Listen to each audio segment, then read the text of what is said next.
And welcome back to the Extra Point Game Day edition. Once again, joined here by the Director of Intercollegiate Athletics here at WKU, Ross Bjork. And Ross, heading into your second year now, year one is done. Do you really see WKU, like if you were to look back kind of through a crystal ball, do you think WKU is exactly where you imagined them being when you took the job over a year ago?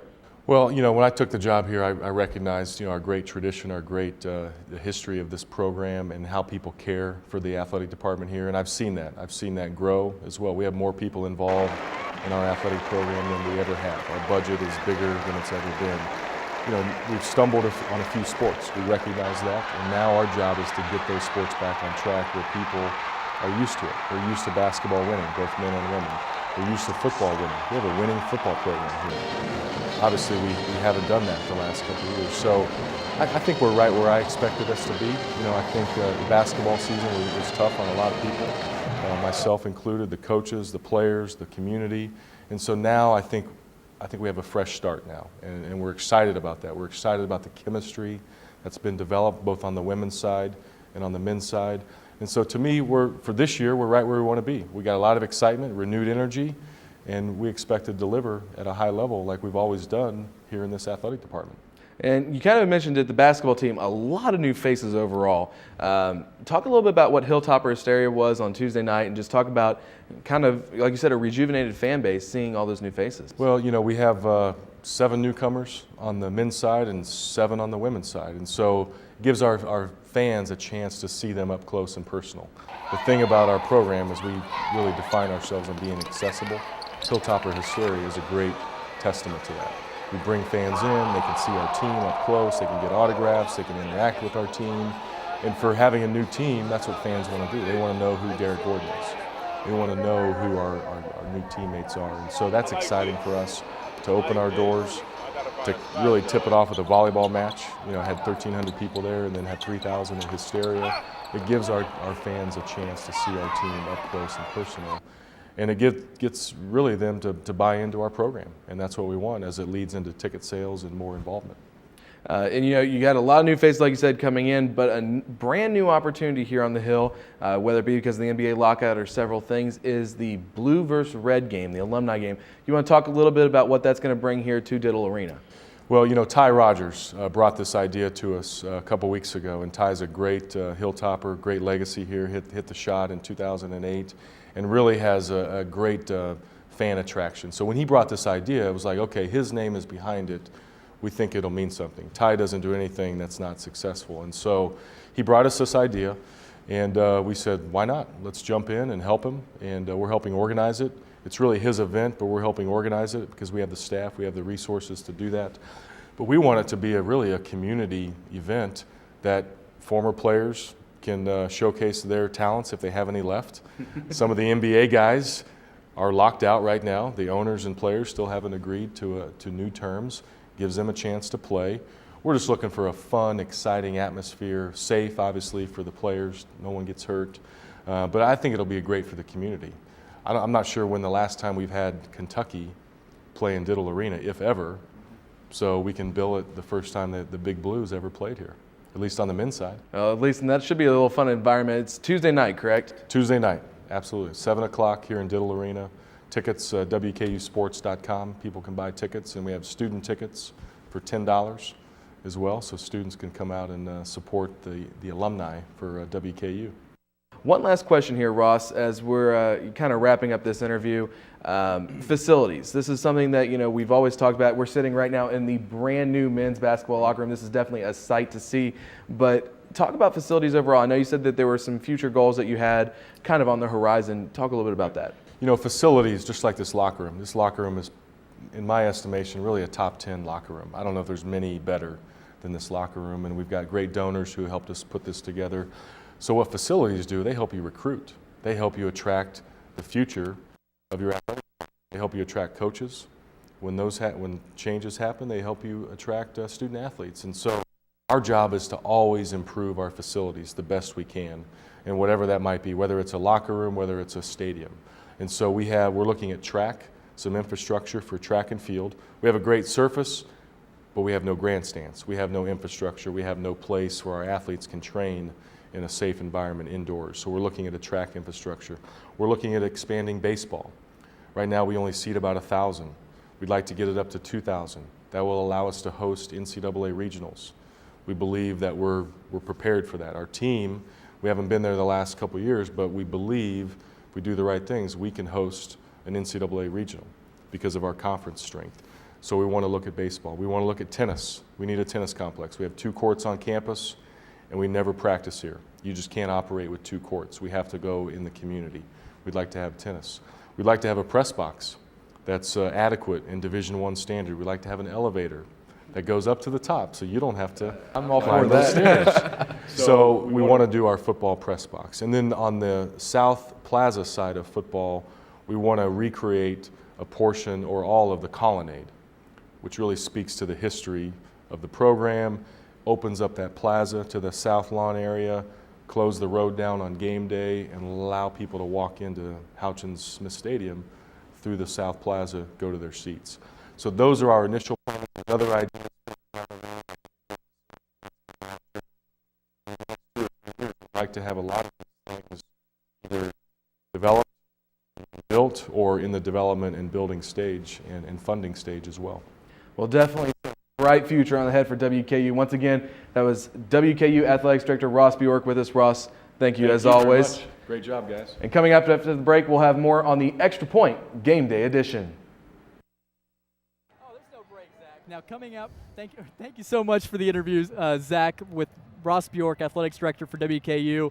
For the first time ever, though, WKU baseball head coach Matt Myers is here. Matt, welcome. Thank you for joining us. Got a few questions for you, if you don't mind. Thank you for having me. Hey, not a problem. Let's rewind back to July when you were offered the opportunity to coach WKU's baseball team. Can you walk us through the situation for how you took Chris Finwood's spot? Well, when Coach Finwood obviously resigned to go to Old Dominion, it was a tough process because it was kind of a long waiting game. You know, being named associate head coach, I was hoping that I would have the opportunity to take over the program. And Coach Allen had said, we talked a long time ago if this had ever happened, if he would stay with me, which was really good for the continuity of recruiting. You know, that's a big time of the year when recruiting's so important in the middle of summer for us. And but you know, being a former coach, I was prepared with the interview process. I was prepared that if I had the opportunity to get that shot, what I would do. And being in the program for 4 years and being a part of what we've done, you know, yeah, you want to add some things of your own to the program, but, you know, you keep the thing going as is. And that helped with the transition. It helped with the waiting game a little bit as becoming the head coach in the couple weeks that it took to do that. And you're no stranger to WKU. You've been around for 4 years, like you said, and you have head coaching experience at UNC Asheville. So tell us, what are the main differences between being an assistant coach and being the head man now? You have the final word. Before, Chris Finwood and I are very good friends, and we were assistants together, and I thought that helped our relationship. Being head coach, assistant coach here, we were assistants at Auburn together, and kind of when you first meet each other and you're along the lines that way, you know, when I came here, there was a trust level. I could go in his office and we could talk differently than maybe most people, assistant head coaches. You know, there's that line where he and I were friends. I could go in and just open up ideas and not worry about. So, but the final word, you know, on the pitching standpoint during the games, I'd say, hey, we need to go do this, and you know, but it would be his final word on who changes we'd make or lineups or starting rotation. And now, you know, the difference is you have the final say. But, you know, what I want to do is not change a lot with how that was going in our program. All of a sudden I get the final word and I'm dictating on everything. You know, I'm going to let my assistants do their job like Coach Finn would let me and Blake do our job, and keep it a lot of the same for the players. I don't want them to be all of a sudden they feel like there's a drastic change in what's going on. But, yeah, that's the biggest difference. And doing a lot of TV interviews and radio interviews and shaking a lot of hands to try to get the support. We had a lot of support, but trying to, you know, and get more. Regular season finally came out, so you know who you guys got on the schedule. Tennessee is one of the games. It's your alma mater, so that's going to be a big deal for you. Yeah. First off, did you schedule that on purpose? Yeah, well, did you? I got them on the schedule at the end. I did. Coach Dave Serrano, who's now the head coach there, came from Cal State Fullerton, was my pitching coach when I was there. I love Coach Serrano, and he was one of my references coming here. But, you know, I called them right away. They needed games And I said, well, we need to start playing. So we're going to go there this year. It's good because I haven't been back since they renovated the stadium, and a lot of good memories back there. And now I get to go back and play them and compete and try to beat them. And then next year they're going to come here. So we're starting to get a home and home with them. What do you think the reception is going to be like in Knoxville? Do you think the guys, the players, the coaches, the fans are going to welcome you with warm hearts, or do you think it's going to be cold-hearted reception? Well, Coach Serrano and the players are going to try to beat us bad because that's the competitive side of it. Absolutely. But from the administration, the community, no. Anytime I've gone back, when I was at Asheville, Auburn, we never went to Knoxville. They came to us. But when I was at Asheville, I'd go there, and I always was well received, and was respected very well when I played there of how I went about my business, and still keep in touch with a lot of people there. It's a great place for us. Now, on an individual standpoint, you guys lose guys like Matt Rice, Kes Carter, a couple big names there, but you also return a lot of guys, mainly your pitching staff. So talk about some names that Topper fans should look out for this season. Names that are most notable, and I always say these guys first because they're Kentuckians. Justin Hageman was the freshman of the year last year in our league, won 9 games, set the school record for most wins by a freshman from Hopkinsville High School. We'll be back frontlining our pitching staff along with Tanner Perkins, a junior. Got a chance to have a pretty good draft pick in him this year out of Rockcastle High School and right out of Somerset. Ross Hammonds out of Warren East High School, a fifth-year senior in the bullpen for us. Will be the 3 names out of the pitching staff that I think everybody is most aware of. New guys coming in. Tim Beto, a junior college transfer, I think he's got a chance to be a really good player for us. From the positional side, Jared Andrioli, senior, Ryan Hutchinson, a senior, Casey Dykes, Ivan Hartle, 4 names that I think are big. Ryan Huck this year catching for Matt Rice. That's something that's going to be new because we were accustomed to seeing Matt Rice back there quite a bit.